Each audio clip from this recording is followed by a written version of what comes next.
today to have singer, actress, songwriter Cindy Pain.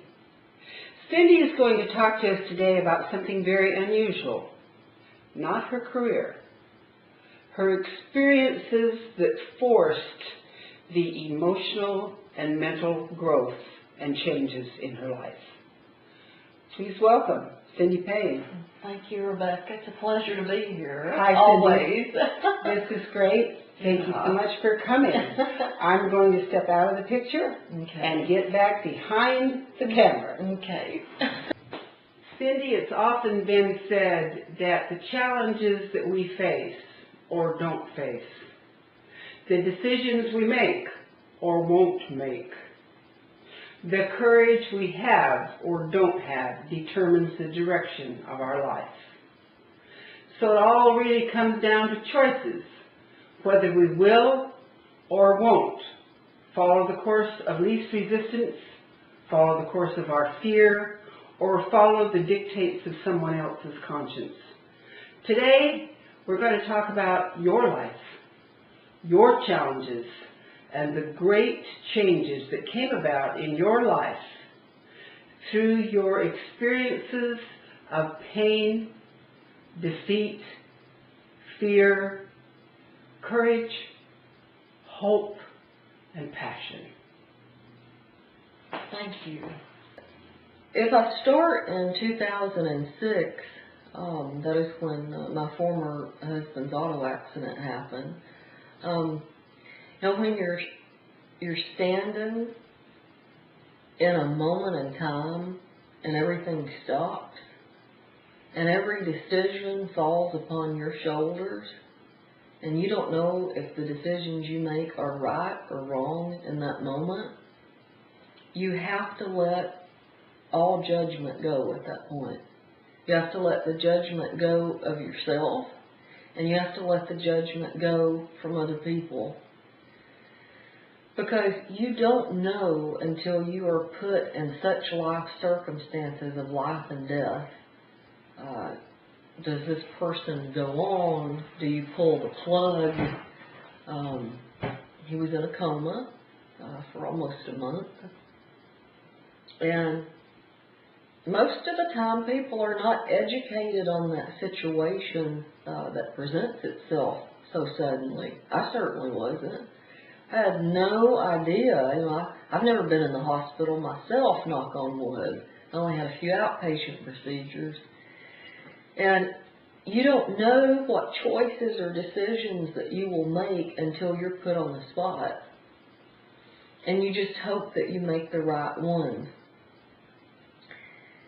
And Duncan was so strong-willed and such a strong spirit. He was not only in the music business, but he was a personal trainer on the side. So he took excellent care of his health. So his body and spirit was strong, despite the brain damage that occurred. And he fought. So I made the choice at that moment that I thought was right. Which was, okay, he's coming around. The doctor said he was coming around, and he did. But I had no idea what was in store for me. To watch the ups and downs, the small increments of alternative medicine, conventional medicine, screw-ups from doctors, excellent choices from doctors, a complete roll of the dice, because brain damage happens to 2 million people in a year on different levels, usually by auto accidents or motorcycle accidents. Everyone's life around that person is changed forever, because the person that you knew is no longer there. And it depends on what sections of the brain are damaged, and if it is the left frontal cortex, which has to do with all emotions and how you express yourself and how you feel, that's the most devastating. It took him a year to laugh, and he made great strides. I give him every therapy that there is available, even stem cells. And he improved greatly. He can walk, he can read, he enjoys movies. He does know who I am. I go see him 3 times a week. He's in a great memory care unit, an assisted living facility. They take good care of him. And at that point, when I saw other spouses and family members, they would visit people that had Alzheimer's or dementia. Until you're faced with something like that, you don't know how you'll react. You don't know how it will affect your life and everything that you do. And it's very hard because you can't get closure on it until that whole of a person passes. There is no closure, and that is very difficult to deal with. I feel for people that have that kind of disease that hits them, because they're there in body, and a little bit of them is present in mind, and you're always second guessing. What do they think? Do they really know who I am? And you have to just in your heart and mind find a balance, and that's the most difficult thing that you can do, is finding the balance of how do I continue to care for this person, see this person, do things with this person, because I won't turn my back on anybody. I wasn't raised that way, and it's not right. When someone is good to you and they do so much for you, I know that if the shoe was on the other foot, I certainly would want him to come by and say hello to me and take me for a walk and an ice cream, wouldn't you? And it's easier for people to walk away. It's easier to turn your head, because there's only a few of us that have the guts enough to face what is in front of us. Be thankful for the good times that we have. Get enough bravery about us and composure about us to put our lives back together. Learn that we have to go on, and we have to have a life and take care of ourselves. But yet you still can do that, and also have some compassion for that person that's left in a shell of themselves. Didn't you find during this time that you were pulled extremely in 2 choices instead of being able to have one? Didn't you think that you had to either sacrifice and give up on your own life and feel your own life and your own future slipping through your fingers, and everything you hoped and prayed for coming to an end as if it was the end of your life, and feeling that you couldn't step out and be who you were because you were bound and crippled by this pain and by tradition without being aware you were crippled by tradition? And how does tradition affect that pain, Cindy? It depends a lot on how your upbringing was. It depends on how you were raised by your parents. It depends on your outlook on different things in life and your values and your morals and your ethics.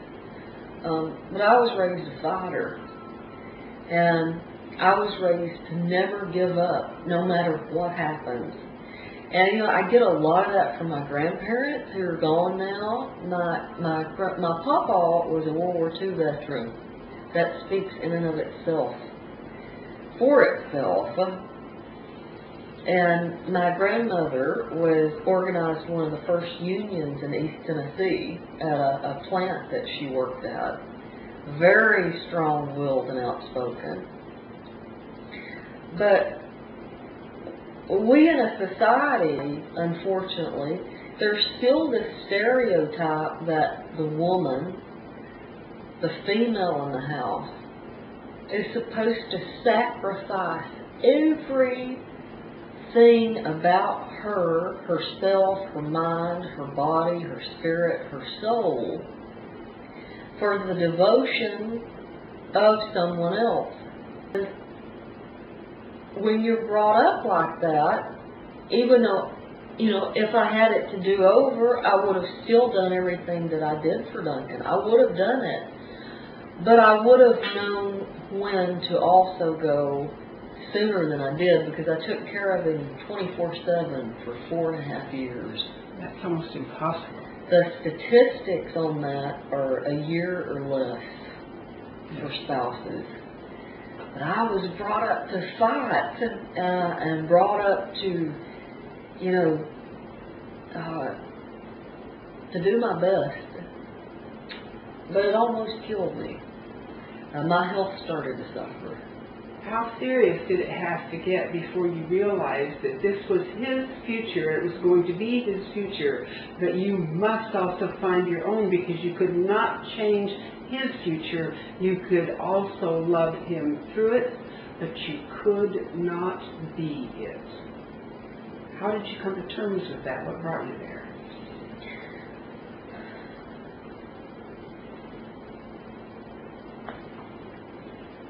What brought me there in the first place, there's a couple of things that got me there. The first thing was my own health started deteriorating because of chronic stress. I started having symptoms of mild heart attacks, and I was only, I was only like a woman that was 35 years old, 36, and my blood pressure was 169/100. I had post-traumatic stress disorder from his accident, and then the fire came, so I had a double dose. And I had some other minor health issues, but overall, I did not feel well. And I was sleep deprived. I couldn't sleep. I didn't feel like eating. And, it's almost, there's the joke, of women that have children, you don't sleep that first year. And they get extremely fatigued, I mean, imagine if you had to do that for years. When my health started deteriorating and I was such a young woman, that made me first realize that Duncan was a lot older than me. He didn't look it, he didn't act it, and that didn't bother me at all. But I was a lot younger than him. And I had to make a choice.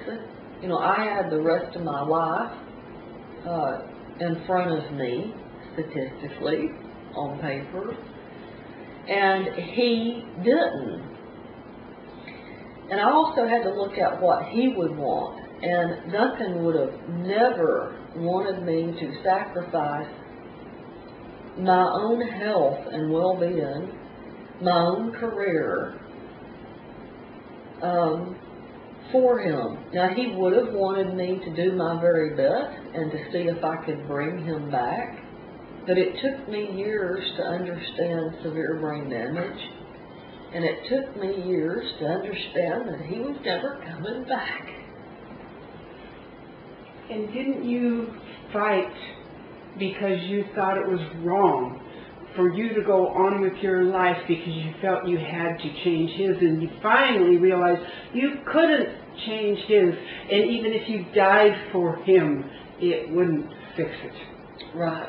And so your body was beginning to give up, and you were deteriorating because you were so determined that you were going to hang in there and give it all to fix it until you finally faced the fact you had no power to fix it. The only power you had was to live for him, not to die for him. And that's when you started to gather up the pieces. That is true. I'm at a really good point in my life now, because after his accident and after we lost everything in the fire, I'd had enough. It was one of the strangest wake-up calls I think I've ever had in my life. I was done. I was so fatigued. And I knew I had to make some choices and decisions and changes in my life in order to move forward. And I knew it wouldn't happen overnight. I knew it wouldn't. But I began to piece my life back together and make the choices of you know, am I going to move back to the property where I'm at now? And I'm in my new home. I've only been here a couple of months and I love it. It's peaceful, it's quiet, nature. You didn't tell how this house that you had on this property burned to the ground, how the entire neighborhood was engulfed with the biggest fire in the history of Los Angeles. You didn't tell about living through that trauma back to back with what you were facing with Duncan. Tell us about the interconnection. The area that we lived in is outside of Los Angeles, and there was probably about 17 or 20 private property owners in the area. And you know, it was a group of really eccentric, eclectic people, and we all knew one another. And we lived here because we like to live out amongst nature. You know, I'm not a city person at all. Never have been, never will be. I have to have peace and quiet. I can go into the city, I can do business, you know, do what I need to do, visit, you know, do something for entertainment, but then I've got to come home to a sanctuary, a quiet place. And I think all creative people, unless they have a quiet place to do their artistry, oh, it's impossible.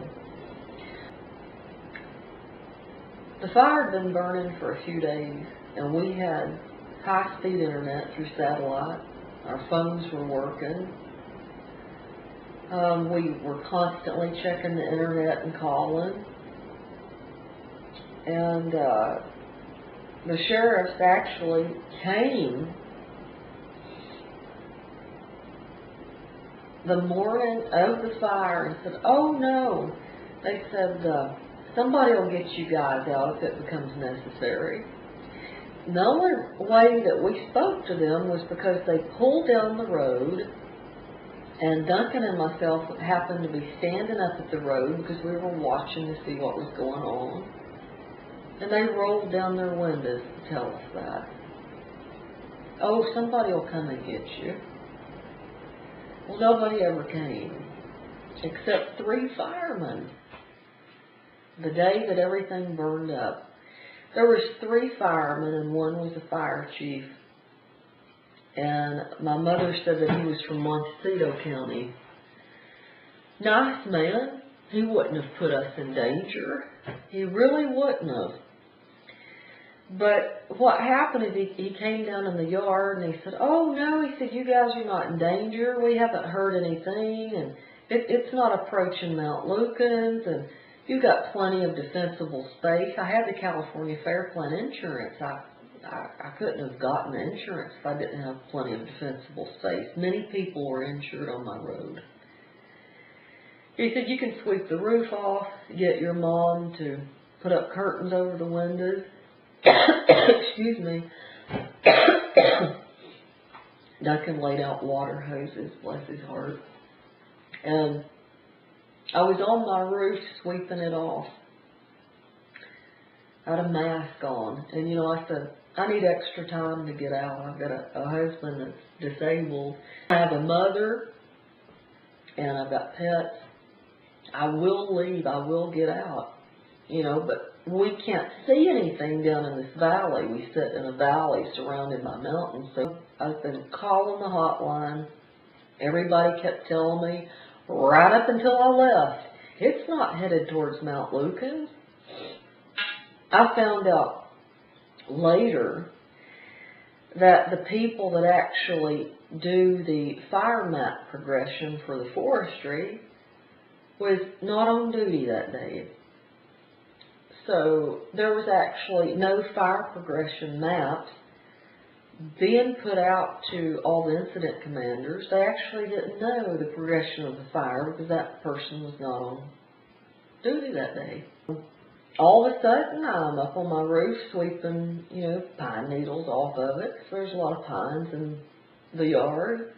And the entire fire just tipped all of the mountaintops all at once. Sounded like a train. I jumped down off of my roof. We got in the car. We got our pets. I got a cell phone and my laptop. And by the time we barreled down the road, we got to the end of the road. We barely missed it, maybe by 100 feet. The flames must have been 100 foot and roaring towards us like a train. And by the time we got to the end of the mountain, I knew it was over. And we got to the base of the mountain, and then you saw that big blow up that looked like Hiroshima. And it blew up. What caused the blow up and the acceleration of the fire? It was never determined. You can replace a house, but it's when there are things that you can't replace that really get you. And there I stood with a husband with severe brain damage, and he had enough about him to understand.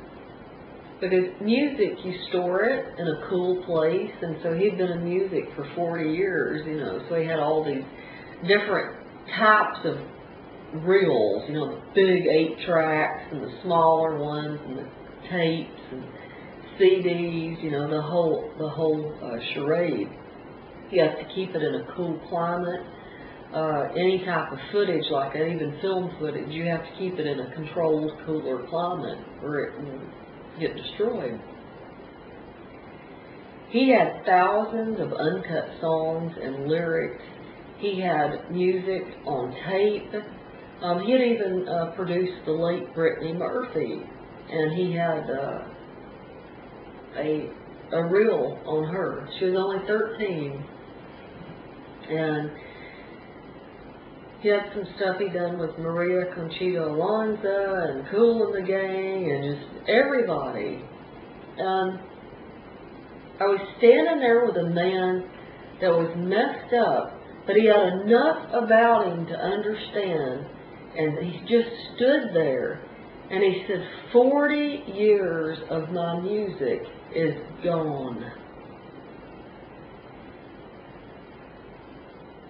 And I felt helpless once again. When there's things like that happen, that's why you fight. That's why you fight for justice. We may never know all the answers, and I suspect that we won't. I certainly did my best to find out the answers. I wanted to know why.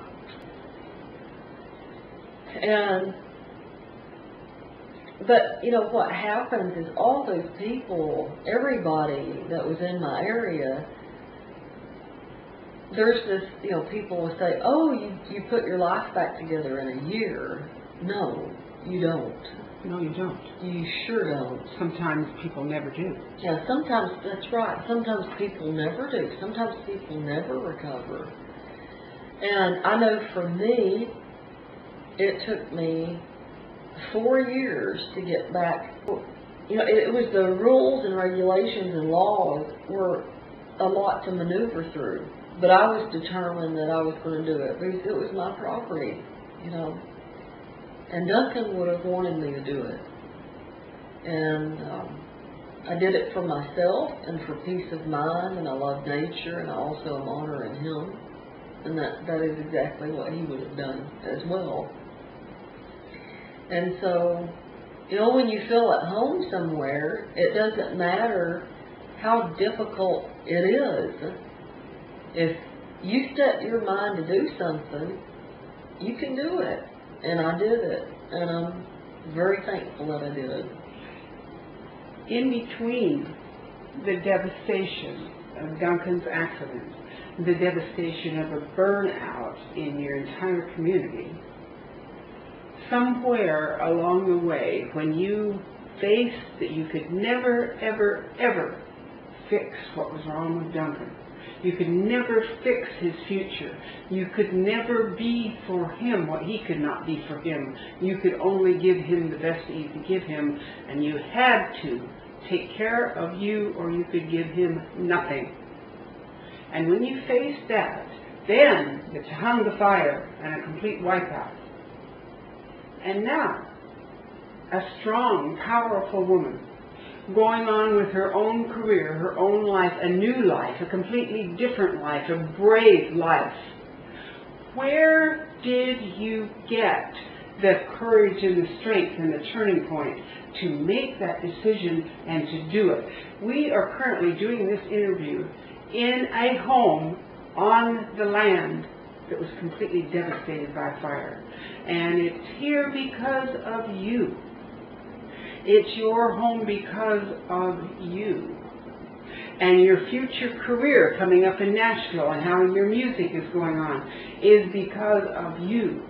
Where did you get that inspiration out of the devastation that changed you so completely that instead of facing your illness and your possible death, you faced your tomorrow and said, this is now or never?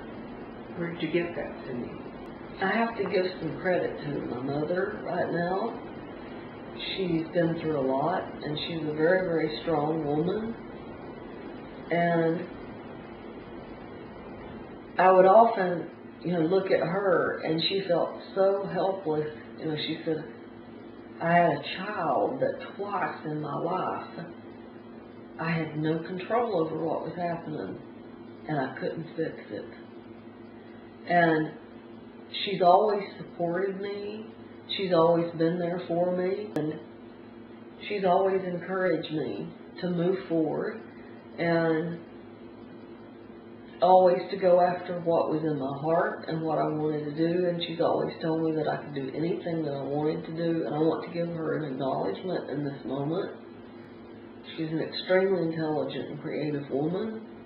And I hope I can be as outspoken as she is one day.